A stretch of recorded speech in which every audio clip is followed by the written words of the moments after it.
तर एक ब्रेकिंग बातमी बघणार आहोत। नाशिक वैजापूर रोडवर रात्री 11:30च्या सुमारास कार आणि कंटेनरमध्ये भीषण अपघात झाला। या अपघातात 4 जण ठार झालेत। या अपघातामध्ये चिकलठाणा इथल्या मदन ढाकणे, दिनेश बकाल आणि रामनगर इथले घुले दाम्पत्य जागीच ठार झाले, तर मदन ढाकणे यांच्या पत्नी गंभीर झाले असून त्यांच्यावर औरंगाबाद इथल्या खासगी रुग्णालयामध्ये उपचार सुरू आहेत। अधिक माहिती घेऊयात। सिद्धार्थ गोदाम आपले प्रतिनिधी आपल्या सोबत आहेत। सिद्धार्थ, काय अधिक माहिती द्याल थोडक्यात?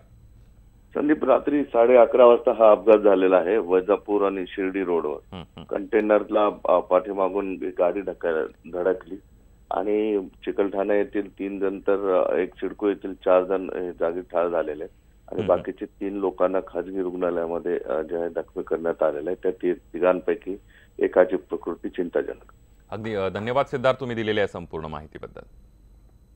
आपण बघतोय कंटेनरचा टायर फुटल्यानं हा अपघात झालेला आहे आणि यामध्ये 4 जणांचा मृत्यू झालेला आहे, तर जखमींच्यावर आता खासगी रुग्णालयामध्ये उपचार सुरू आहेत। या अपघातामध्ये 4 जण ठार झालेत। या अपघातामध्ये चिकलठाणा इथल्या मदन ढाकणे, दिनेश बकाल आणि रामनगर इथलं घुले दाम्पत्य जागीच ठार झालेलं आहे।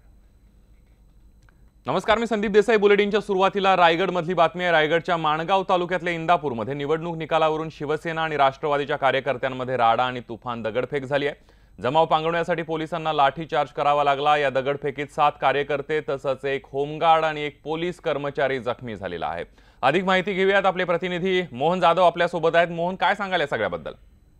इंदापूरमध्ये 10 वर्ष सेनेची सत्ता होती आणि काल निवडणुकीत राष्ट्रवादीची सत्ता आली आणि राष्ट्रवादीचं मिरवणूक सुरू होतं। त्या मिरवणुकीमध्ये शिल्लक कारणावरनं वाद झाला। राष्ट्रवादी आणि सेनेमध्ये दगडफेक झाली। त्या दगडफेकीत 2 पोलीस, एक होमगार्ड मोठ्या प्रमाणात जखमी झालेले आहे।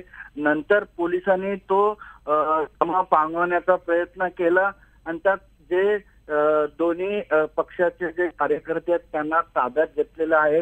100हून अधिक लोकांना ताब्यात घेतलेला आहे आणि ह्या इंदापूरमध्ये पोलीस बंदोबस्त लावण्यात आलेला आहे। पूर्ण इंदापूर बंद करण्यात आलेलं होतं आणि काल मोठ्या प्रमाणात त्या ठिकाणी पोलीस बंदोबस्त लावण्यात आला होता आणि जे 100 कार्यकर्त्यांना ताब्यात घेतलेलं आहे।